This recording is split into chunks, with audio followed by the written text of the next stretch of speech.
You're listening to the Jam Price Show, all about movies. And today, my guest is award winning director Jay Silverman. And we're going to be talking about his brand new film entitled Cameraman. Welcome to back to the show, Jay. This is your third time on the show. I couldn't be more thrilled, but I want to correct you. The movie's called Camera, What did I not say? Cameraman. What? The Oh, movie's called Camera. camera, not cameraman. Okay, camera. Exactly. Let's get it right. Small detail. Small detail. Exactly. Well, I always love your films. I mean, who knew when we bumped into each other on State Street at the Santa Barbara International Film Festival many years ago that this would be a long-lasting relationship. So Yeah, thank you for being back on the show. I couldn't be more thrilled. So thank you. Well, thank you. Thank you. So this film, okay, I love all your movies anyhow, but this one, I had a lump in my throat for most of the movie. And then, and then it was like at least a three tissue movie later on. So I always rate my movies by tissues, how many I've used at the end. So our audience knows what Camera is about. Why don't you give a brief synopsis? Well, Camera is a story, a movie about a 9-year-old boy who does not have the capability to use his vocal cords because they were damaged at birth. And him and his wife, him and his mom, who are widows, end up in a small little fishing village. And what starts to materialize is he gets bullied. And then we have a story that is rich with inspiration and mentorship, and that's where Beau Bridges comes in, and then how his vision, no different than my own as a kid, because I was a photographer, was always to use the camera to interpret my emotions. And his eyes at 9 years old see things entirely different than you and me. And that's kind of the heart of the movie. And I think Beau Bridges brings out of this young kid as a mentor his true gifts. And not only was it fulfilling to make the movie, but just watching the two of them kind of dance is an extraordinary thing. It really is. Well, this was the perfect role for Beau Bridges, and he's absolutely wonderful in this film. He truly is. And the young actor, it's Miguel Gabriel? Is that That's Miguel correct. Gabriel? He is so good in this movie. It's always hard to find child actors. So how did you find Miguel? Well, it's interesting. We casted the movie at the end of the pandemic via Zoom. And then what ended up transpiring is we brought in a dozen kids that were contenders. But I think Beth Holmes, who did the casting, I think she brought in over 1,000 kids electronically. And of course, then on top of that, people brought in submissions because, the little kid is in every frame. So Right, it's a right. super ambitious task for a filmmaker. And interestingly enough, I give him all the credit because the magic that this young kid has isn't something that I inspired. And I don't want any credit for it because this young kid is electrifying. And Beau couldn't believe it either because, he knew the property better than we did. Right. Yeah. I know. And he doesn't speak. So that's, to do it all with just which acting really is more about your eyes rather than the words you speak necessarily. But at this stage, how old is he? He's 14 now, but we made he's plays a 9-year-old in the movie. So Right. And he does such I an think he excellent, was I think he was 12 and a half when we made okay. But he does such a wonderful job expressing everything with just his face and his eyes. And that's really, the key to really a good actor or actress is being able to do that. So he's got a long career, hopefully, in front of him if that's what he wants to do. I'll share this with you since people are interested in the backstories of making movies and so forth. When I met Beau via Zoom, he picked up the script and said, "Hey, can we go through each page?" And by the time we got done, about 7 pages were removed from the script because it's a visual story. And he says, I don't need, and this is a classic actor's workshop that I'm telling you, because I don't need to hear a character say, I'm not feeling well today. I'd be able to see it in his face. And conversely, Bo, eliminated a lot of his dialogue because it's a very emotional kind of um, magic that the two of them have on screen. Mm-hmm. It really is. That's interesting. Thank you for that. I love the behind the scenes, spotlight on what takes place before a movie starts. How did you attract Bo to this project? Bo read the script, and fortunately, I had a DP that was just on a movie with him, and he was enthusiastic on behalf of Bo. And sure enough, Bo was like, he loved the script. And but it's important, and I'm sharing this with you, your audience, because the movie is subtly about mentorship. And here's, an 80 plus actor who's mentoring a 9-year-old kid indirectly, not like come to school every day. This little kid was fired up. And what makes the movie kind of super unique and magical is that we all wish, as human beings. I've got 3 daughters that two of them could meet a mentor like Bo. Right. I think it is something that was in the um, in the culture that I grew up in. And now it's not so much, and it's just heartbreaking for me because when we've screened the movie, and we screened it to about 1,200 people in Northern California, and you would not believe the response from seniors and people over 50, because they do see that there are opportunities that they could give back. And that was, a subtle message that I wanted. I only make these movies as a labor of love. And for me, if you watch a movie and you're alerted by something, I think that's just pure magic. Yeah. Yeah, you feel the love on the screen with the movies that you make for sure. You're right. There's so many people who are retired who, I say to people, you always have to have something to get up for every morning, something that gives you a reason to put those feet on the ground and to find something that you're passionate about. So you're right. We need more mentors, definitely more mentors out there, particularly in this industry, I think, because it's such a tough industry. But there's also another dimension, which is something I knew going in. That was less I knew going in. See, Bo had a mentor named John Wooden from yeah, UCLA, and I had a mentor named Warren King. And to me, we both kind of like saw eye to eye that this is a wonderful film to be able to show, how older people have so much wisdom, that Right. that and it alerts the soul, and that's why I make my movies. I want to share the magic. Right, right, you do. And that is the gift of getting older is that we are become wiser. That is the gift. And I wouldn't trade. I was thinking about this yesterday. I wouldn't trade where I am now in my life to go back and repeat anything and be younger right now at all. I'm glad I've lived the era that I have and the number of years that I have. So you can't change it anyhow. So you might as well appreciate what you have at this stage. Yeah, but what's interesting is you and I have that I'll call it a gift, but to want to give back. But frankly, there are just a significant amount of human beings that have so much to offer that are not tapped. Nobody even knows it. I'll share a story with you real quick. I met a woman in Napa Valley last weekend, and I say to hello because I'm an extrovert. I said, "So what's your deal?" She goes, "I was a fire marshal." You know, and where? In New York City. And I go, "Oh, we were just there visiting the 9/11."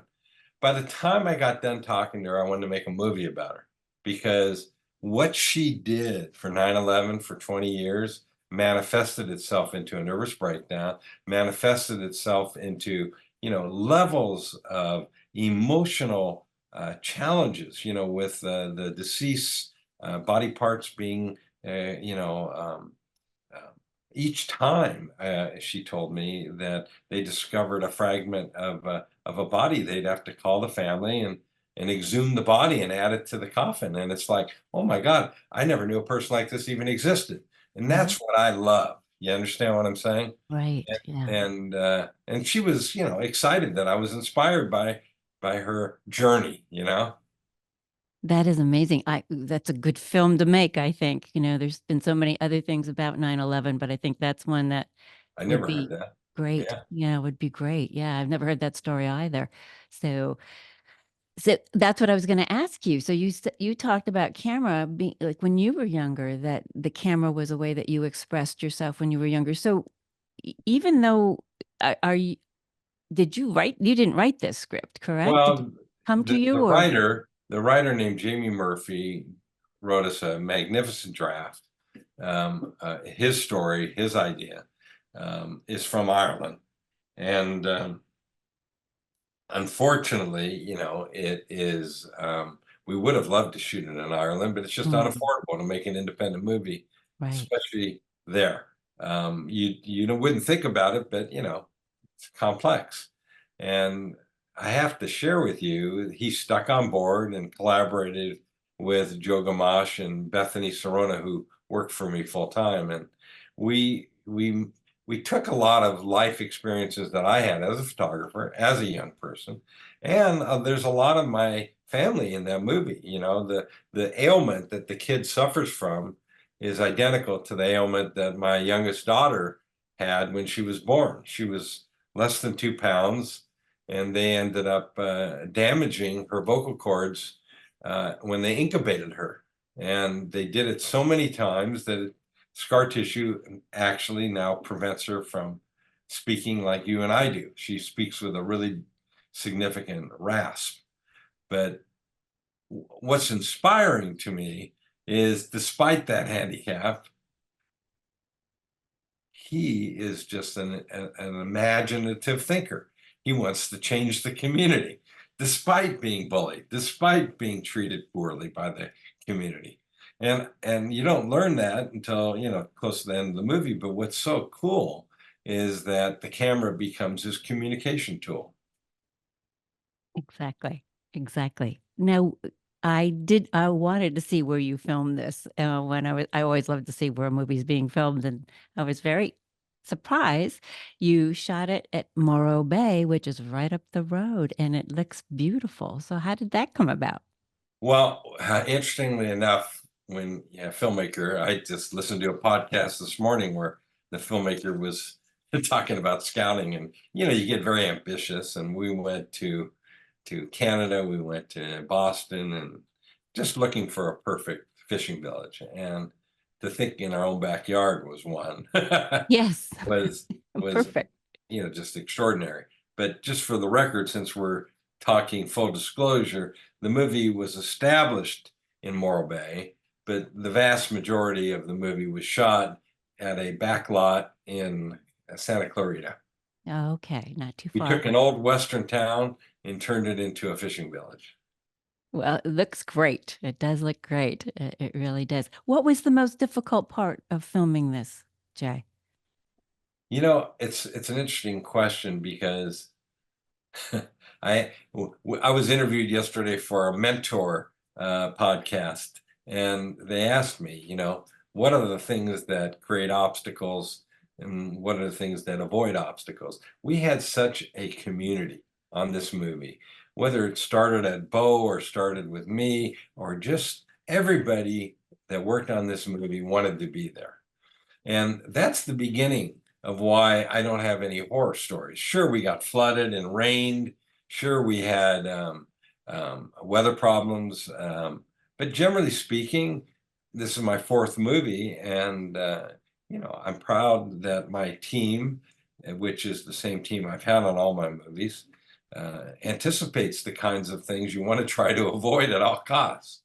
So But one of the biggest decisions we made is there's no way we can make a movie in Morro Bay for 4 weeks because it's just too expensive. You have to get accommodations for, you know, 200 people. And then on top of that, they got to come home on the weekends. And then on top of that, per diems. And before you know it, you've taken what sounds like a really great idea and you kind of roll it out. That's kind of what happened when we first started looking in Ireland because they're making Game of Thrones, and the outcome of it is everybody expects that kind of money. Right. Crazy, but Yeah. true. And then add on to the fact that the real mesmerizing locations that are in Ireland require you to drive 2, 3 hours, which means there's no hotels, there's no accommodations. So, Game of Thrones can do it, but not us. Yeah, that's amazing. That's amazing. You don't even think about all those things, the behind the scenes of what, Sure. about everyone, what they need, the things that they would need, obviously. So that's interesting, very interesting. So with your films, so because, you've been on the show for Off the Menu and Saving Paradise. And as I said, your films are always touching and heartwarming. So when you are involved, are you actually involved also with the writing? Because these films do feel very personal, It each one is, of them. yeah. It's very personal, and I think every filmmaker. It's funny, if there isn't a part of every filmmaker in their movies, I would be astonished because life experiences are what make it also fulfilling and Right. special. Um, and I have to say, every page was approved by me or encouraged to modify it, or it's interesting because the writer wrote it from two protagonists in Ireland that were very Irish, and we wanted to soften that because their dialect in Ireland is very, for lack of a better word, real. Mm-hmm. A Mm-hmm. lot of F words, a lot of really, really um, uh, coarse, aggressive behavior, and the poor little kid was suffering. We still loved the script, but we wanted to make it more something that I could relate to. And you did. Yeah. So the answer is I don't have an ego to tell you I wrote the movie because I didn't. I contributed to it every day, and so do my two employees. But the real magic is the collaboration between the writer in Ireland and Joe and Bethany and I, that we got along, and he flew out here for the shoot, and it was a dream come true for him. Oh, that's great. That's great. Yeah. Was this his first screenplay? Yep. Yep. Oh, He he wrote. won a very prestigious European festival for his screenplay, and that's what caught Bethany's attention, who who found the screenplay. I So was going to ask you, how yeah, did you find the screenplay? So tell me yeah. about that story. Well, I mean, she shows me a screenplay, once or twice a week that interests her, but this hit the nail on the head because I can relate to it. If you've been through a career where you were timid and looking up to my big brother, wanting to be a photographer, I'm an anomaly. I know that. I knew at 15 that I wanted to be a photographer, and I became a filmmaker later. But to be candid with you, that was all due to a mentorship, and to me, that's just so exciting to share that. And I know that's, kind of the theme of the movie, but human beings, I hate to say it, are transparent. You can tell they got issues, they got challenges that have nothing to do with you. And for some reason, this little boy has got the capability to be able to forgive, and recognize that there are all different sides to stories. And that was the attraction to me. So when Bethany found that script, we can immediately see the potential. And how long from the time that she showed it to you till the end of the shoot? How long did that take? I Or think about a year and a half, believe it or not, that quickly. really? Yeah, Wow, that is yeah. fast. It's an interesting thing. Jamie lives in Ireland, and I was in London trying to sell Saving Paradise. And long story short, he said, "Oh, I'll fly over, and meet with you about the script." And I fell in love with him, and I fell in love with the script. That's unique, and it was Yeah. special. It was special because guess what? We're going to be messing around with something he spent 5 years writing. So you need to be able to cognizantly have a rapport that because I don't want to make a movie unless it's something that I'm passionate about. Right. Right. There's a saying in the film business, I should be inspired to want to make every single scene in this movie. And this is the first movie I felt that with. So, Interesting. yeah, Interesting. Because you spend so much time doing this and filming, it is important to have passion about what you're doing every day. You're right. 100%. If you don't have that, then it's kind of like you're going through the just rote, going through it and not really putting your energy and passion in it. And that's what I love about your films because you feel it on the screen. You feel it immediately. I'm very grateful for that compliment. I mean, we tried really hard. And people say, "Boy, Bo just," people that have seen it say, "Boy, Bo just knocked it out of the park." And I'm going, "That's why he's so brilliant." Yes. And Yeah. I think, it's the best performance of his career. I have to say, I agree. I really do. It was as if this role was just tailor made for him, you know, And and he the, got excited about it. and that's also really good too, when you have people being excited. You're all working together in this short period of time, and it's a passion project for all of you. It's important that you all get along and appreciate each other when you're doing Right. this, because that comes across on the screen. Thank you. I'll share this with you because you talk about how did I write the script or whether I was involved. This shows you exactly how involved I was.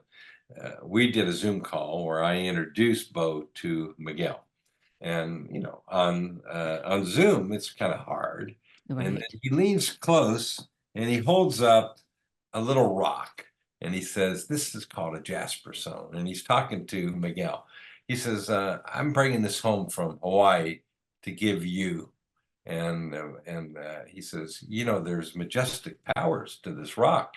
And he goes, "Look it up on the internet. It's goes back to the beginning of the fables of tailor made for the movie." And that all came from Bo going to a rock shop, and it's significant in the movie, as you know. It is. Yeah. But that was not in the script, and that's what makes movies magical, because the intent. Number one, the fictitious scene is written.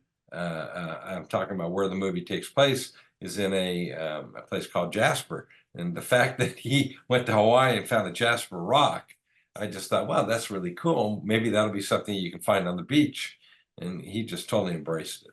It was very cool. I have a Jasper rock sitting right here, actually. See, Yeah, I do. And it, well, you can rub it while we're talking and yeah. fire. You know what? But And it was carved, it says abundance on it. And I keep it here right in front of my desk when I work. but you So, see what you're describing, most human beings have that touch tone.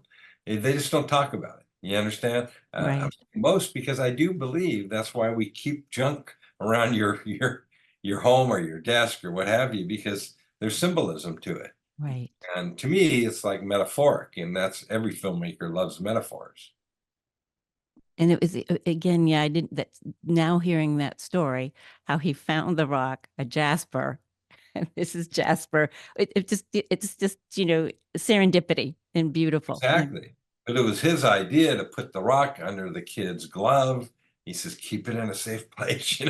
That's none of that was in the script. And Yeah, it's magical. And yeah. I mean, my goodness, I know Bo saw that magic and he wanted to exploit it. And if you're open to it, which I am, it Me becomes too. this to this to this. Well, it's a magical film. And then Bo, as you said, I think it's he's when he starts narrating, I went, oh, I didn't really I don't when I go watch a movie, I don't like to know anything about it, to be honest with you. So even when Bethany sent me information and all of that. I thought I'd like to go in cold whenever I watch a movie. Smart. I didn't even know who was in it, to be honest with you.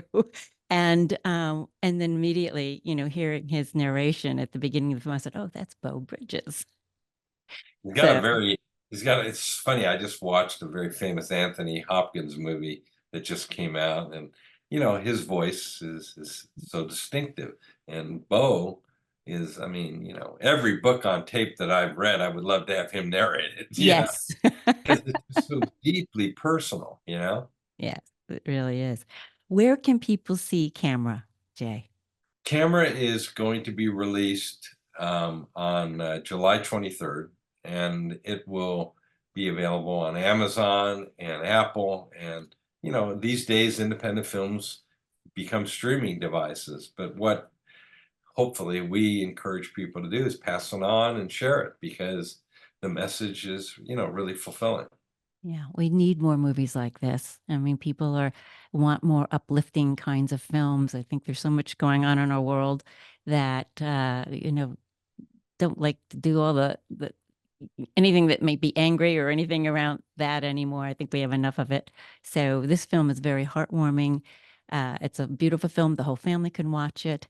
And so I highly recommend everybody find Camera on Amazon. Yeah, can I just mention one thing? And Sure. I'm only sharing this because it's really personal to me. I don't make these movies to go to the bank and pray that I have a field day. I make these movies because I want to help people.